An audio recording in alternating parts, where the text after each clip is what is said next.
Esse é uma cápsula e nós vamos falar agora sobre os depoimentos lá na primeira turma, no inquérito lá que está acontecendo, né? Que aconteceram agora na parte da manhã. Na parte da manhã falaram 3 pessoas. O almirante Garnier, que era o chefe da Marinha, que segundo algumas acusações teria sido o cara que ficou do lado do Bolsonaro, que queria dar o golpe, coisa e tal. Esse é o almirante Garnier, ele negou tudo isso, evidentemente, mas vamos entender o que ele falou aqui. Também falou o Anderson Torres, que era o ministro da Justiça do governo Bolsonaro, mas que o depoimento dele, em parte, foi por isso, em parte foi porque ele também era, aliás, a maior parte foi porque ele também era o secretário de Segurança Pública do Distrito Federal. Depois que ele deixou o Ministério da Defesa, o Ministério da Justiça do Bolsonaro, ele se tornou secretário de Segurança Pública no Distrito Federal e que, portanto, teria alguma responsabilidade sobre o dia 8 de janeiro, né? E, finalmente, falou o general Augusto Heleno. Augusto Heleno foi relativamente rápido o depoimento porque ele usou o silêncio. Eles têm o direito de não falar nada. Vamos entender o que aconteceu nessa manhã aqui desse depoimento, porque agora à tarde deve acontecer o depoimento do Bolsonaro, tá? Eu devo fazer uma live com o depoimento do Bolsonaro, mas eu vou fazer um resumo do que esses outros 3 falaram aqui nesse inquérito. E antes disso, eu quero lembrar a vocês que não faz tanta diferença assim, tá? Isso aqui é o depoimento, é a oportunidade, lógico, das pessoas esclarecerem os pontos, mas você tem que lembrar que, como eu já falei para vocês, muito provavelmente a decisão já está tomada na cabeça do Alexandre de Moraes, é muito difícil reverter isso aqui, esse julgamento é um julgamento show, mas de qualquer forma não deixa de ser importante a gente ver o que é a opinião das pessoas que estão sendo acusadas ilegalmente nesse processo. Essa notícia foi sugerida por vozes na minha cabeça, enroscaram um zíper na minha barba e várias outras pessoas. Obrigado aí ao pessoal que sugeriu notícias lá no nosso site, no visãolibertaria.com, e obrigado a você que está assistindo o nosso vídeo. Se você gosta do nosso conteúdo, por favor, deixe o seu like e se inscreva aqui no canal, né? Pois bem, o almirante Garnier estava muito seguro, né? Falou muito bem, falou com uma voz firme e foi muito direto nas respostas. Gostei muito da forma como ele falou. Fez brincadeiras com o Alexandre de Moraes e coisa e tal. Estava se sentindo muito tranquilo ali, né? Fez pergunta, ele recebeu perguntas aqui, ó. Eu tô consultando eu fiz anotações enquanto eu assistia esse troço todo, porque da outra vez eu fiz o resumo, mas eu não tinha anotado as coisas, esqueci algumas coisas de falar sobre o caso do Mauro Cid, do coisa lá. Mas enfim, ele fez perguntas, as perguntas foram sobre as reuniões, as várias reuniões, e o Garnier lembrou que não teve nada de eu falar que estava com tropa à disposição, não teve nada disso.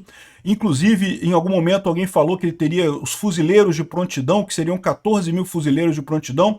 Ele falou que, olha, quem inventou isso daqui, não fui eu nunca falei isso, quem inventou isso daqui procurou isso no Google. Porque se você procurar no Google o número de fuzileiros navais no Brasil, dá 14 mil, que é a resposta que o Google dá. Só que eu sei que são 15.700 não sei quantos, e que eram na minha época era isso. Hoje são 15 mil, sei lá, deu 2 números diferentes lá, do número de fuzileiros navais totais no Brasil. Ou seja, em nenhum momento foi 14 mil.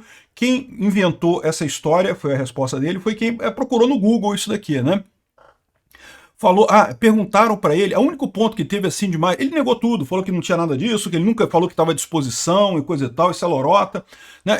É aquilo que a gente estava falando, né? Falar, estou à disposição é um cumprimento militar, eu estou à disposição, você está o chefe, aí você precisar de alguma coisa, não quer dizer, estou à disposição, vamos dar um golpe, né? Não é isso, né? Enfim, ele também explicou sobre a passagem do cargo, porque uma coisa que o Alexandre de Moraes perguntou, e nesse momento ele se emocionou.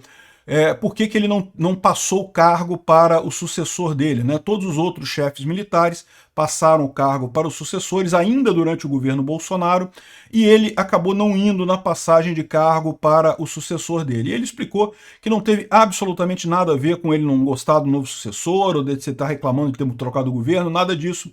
A passagem estava marcada para o dia 28 de dezembro, mas aí o novo almirante que ia assumir não podia nesse dia, teve alguma coisa que queria fazer no outro dia, no dia 2 de janeiro, e aí ele não podia, ou seja, teve um conflito de agendas, mas não teve nada de ele ficar chateado. Inclusive ele disse, eu fiquei chateado, porque era meu sonho, né? Quando você é aposentado, quando você deixa o comando da Marinha é o mais alto cargo que um oficial, que uma pessoa na Marinha consegue ter, é o comandante da Marinha, né? Então, e quando você sai do comando da Marinha, você tem uma cerimônia em que você tem salva de tiros e não sei o que lá, toda uma cerimônia emocionante para homenagear a pessoa que chegou no mais alto cargo da Marinha. E eu não tive isso, porque quando eu saí, a transição foi no dia 2, eu não podia, eu tinha combinado tudo para o dia 28. Enfim, o problema foi um problema de agenda no final das contas, né? E em determinado momento ele foi questionado sobre, ele falava sobre a preocupação com a situação que está aí, coisa e tal, O que o pessoal da acusação tem é isso, anotações diversas. Ah, mas ele falou que estava preocupado com a situação que está aí. Ele falou, estava preocupado com os acampamentos, um monte de gente ali, um monte de gente que, né, podia dar problema do ponto de vista de fazerem problemas de segurança, ou podia dar problema de, né, fazerem protestos, fazerem coisas erradas. Enfim, ele temia por esse pessoal do acampamento, né?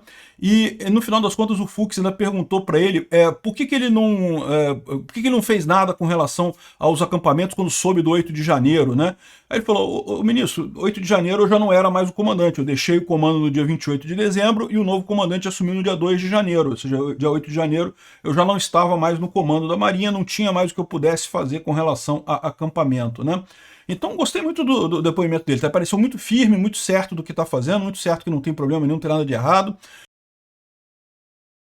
Em seguida foi o Anderson Torres. Foi um depoimento muito mais extenso e eu senti o Anderson Torres meio subserviente, meio reticente, meio inseguro ali na hora de responder as coisas. Diz ele que estava numa pressão muito grande, coisa e tal. Eu entendo, isso faz sentido. Bom, uma das coisas que o Alexandre de Moraes perguntou foi sobre aquela live em que... live, não é live, né? É uma reunião que teve com os ministros todos, né? Que foi gravado e depois foi publicado pela imprensa, né? Foi capturado lá pela polícia e foi publicado pela imprensa. E daí, nessa live, o Bolsonaro fazia críticas à urna eletrônica. E o Anderson Torres fala nessa live, né? Nesse vídeo, né?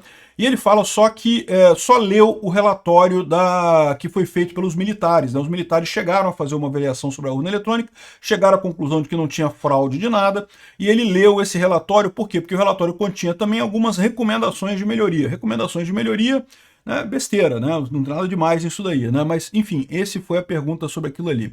Eu achei engraçado, depois, teve muita pergunta da época que o Anderson Torres estava como ministro da Justiça do Bolsonaro, teve muita pergunta sobre a questão de urna eletrônica. Não, porque você criticava a urna eletrônica, o que você achava disso? Caramba, como isso virou um crime agora? Que negócio é esse? Ah, porque falou mal da urna eletrônica virou crime agora, né? Em determinado momento, eu achei uma coisa interessante, porque encontraram uma fala dele em que ele falava, eu não sei em que situação, sobre que a gente tem que tomar cuidado com a situação Bolívia, né? E o Alexandre de Moraes perguntou, o que você quis dizer com situação Bolívia? E ele falou, não sei, não quis dizer nada, coisa e tal. O advogado dele falou para ele desconversar. Mas situação Bolívia, todo mundo sabe o que é, né, porra? A situação da Bolívia foi o quê? A direita tomou o poder na Bolívia, né, teve o impeachment do Evo Morales, o Evo Morales fugiu, mas aí depois os idiotas dos bolivianos votaram na esquerda, a esquerda voltou. O que a esquerda fez? Prendeu todo mundo da direita, prendeu a Janine Áñez e coisa e tal. É isso que é a situação Bolívia.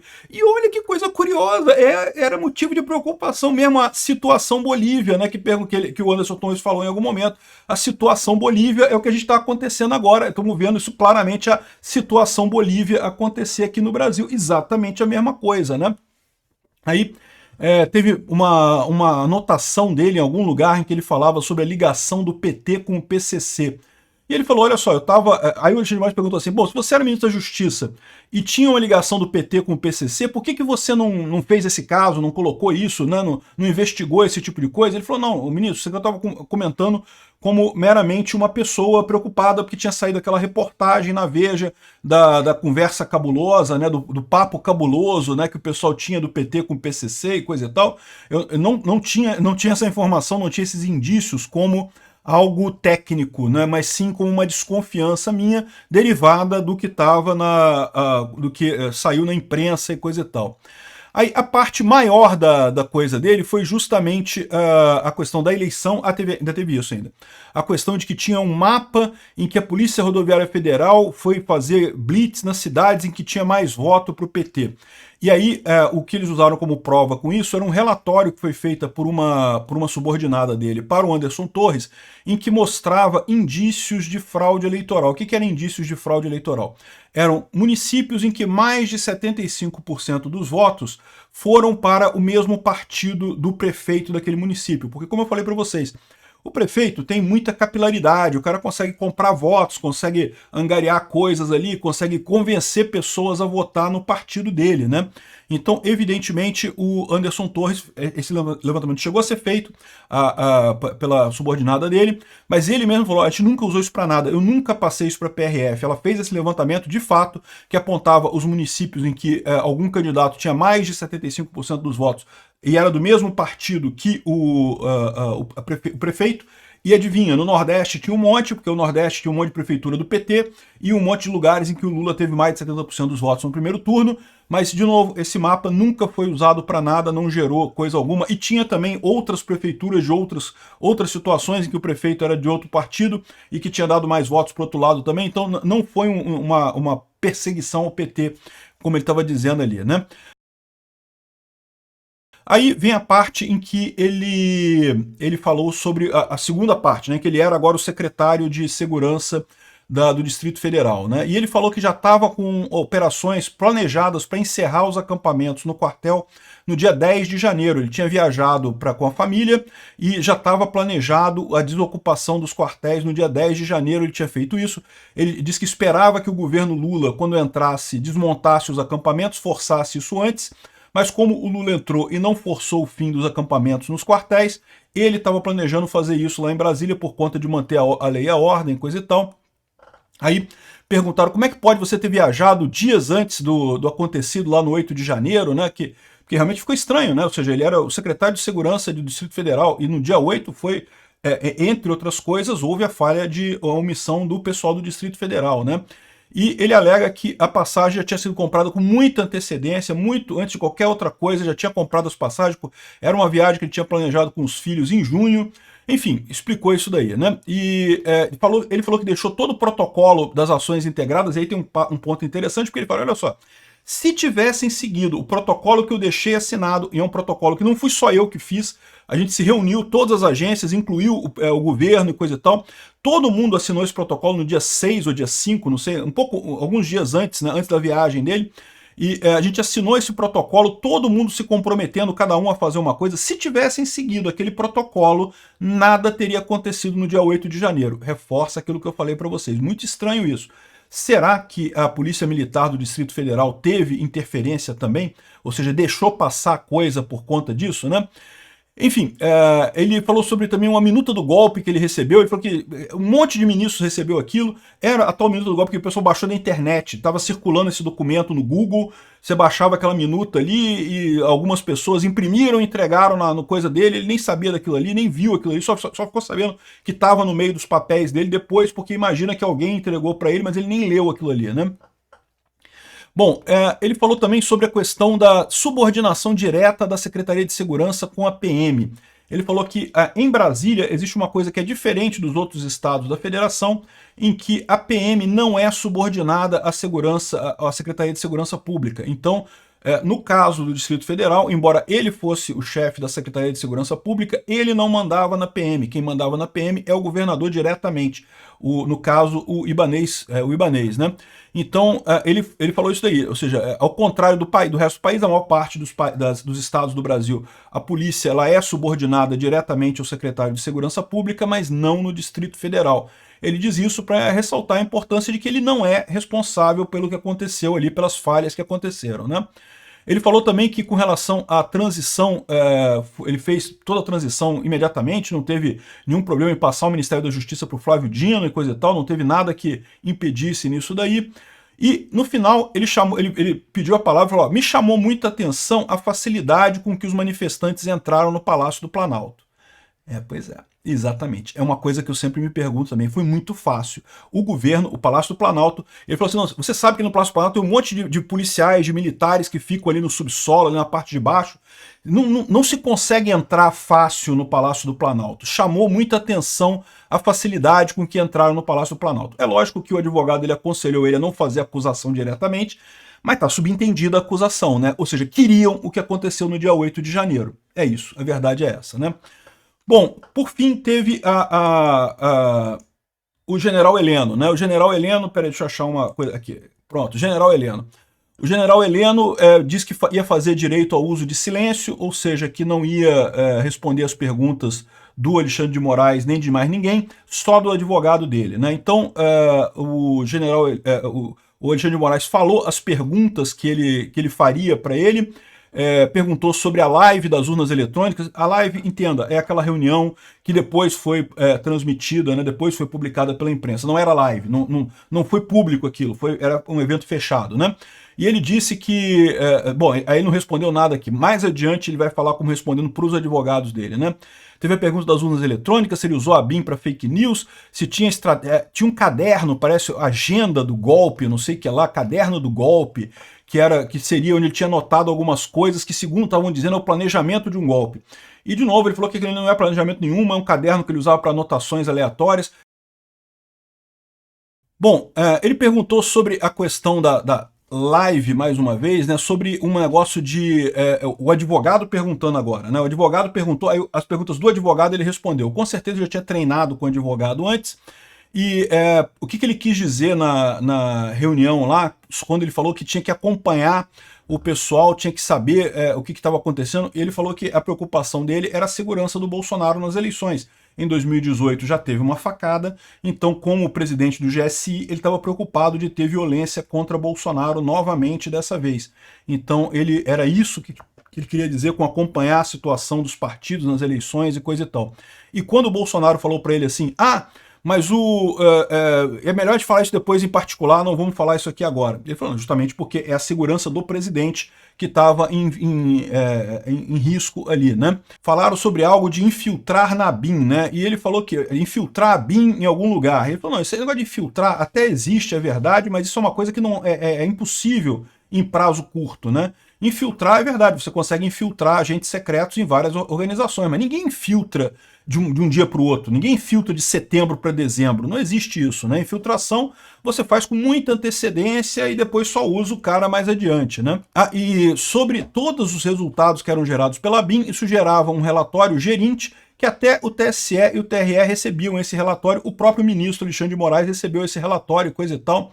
E, enfim, ele também ressaltou que ele nunca defendeu ações ilegais, Bolsonaro sempre deixou claro que não iria sair das 4 linhas da Constituição, o esforço para disseminar informações falsas jamais teve, não era agenda, era um caderno, as ideias eram só descritas com meras conjecturas, não era planejamento de nada, nunca se manifestou publicamente contra as urnas eletrônicas, mas era a favor do voto impresso e aceitou o resultado das eleições, ou seja, não teve problema com isso. Ou seja, o depoimento do general Heleno foi o que teve menos coisa, que com certeza o advogado está preocupado. O general Heleno certamente é dos alvos dessa história mais sérios aqui. A esquerda não gosta, o STF quer pegar o general Heleno. Vamos ver o que vai acontecer. Mais uma vez, o que chama atenção nessas investigações todas é o quão pouca coisa esses caras têm. Eles não têm nada de efetivo nisso, é tudo conjectura. Não, porque isso que está anotado aqui quer dizer que você queria um golpe, né? Não quer dizer nada, eu anotei isso daí por nada. Ou seja, eles não têm nada de efetivamente iniciação de um planejamento de golpe ou de alguma coisa. Mais uma vez, eu falo o que eu falo sempre. Havia gente na direita que queria golpe? Evidentemente que havia, né? Mas nunca teve essa ideia como uma ideia central, e o presidente sempre deixou claro que tudo que tiver que acontecer vai acontecer dentro das 4 linhas da Constituição, né? Então é isso aí. Agora à tarde vai ter o depoimento do Bolsonaro. Eu devo acompanhar ao vivo aqui assim que começar o depoimento dele. Obrigado por assistir o vídeo até o final. Além de curtir, compartilhar e se inscrever no canal, considere se tornar patrocinador com valores a partir de R$ 1,99. Clique no botão Seja Membro abaixo para saber as condições e vantagens de patrocinar o canal. Mais informações sobre o nosso projeto, visite nossos sites indicados na tela.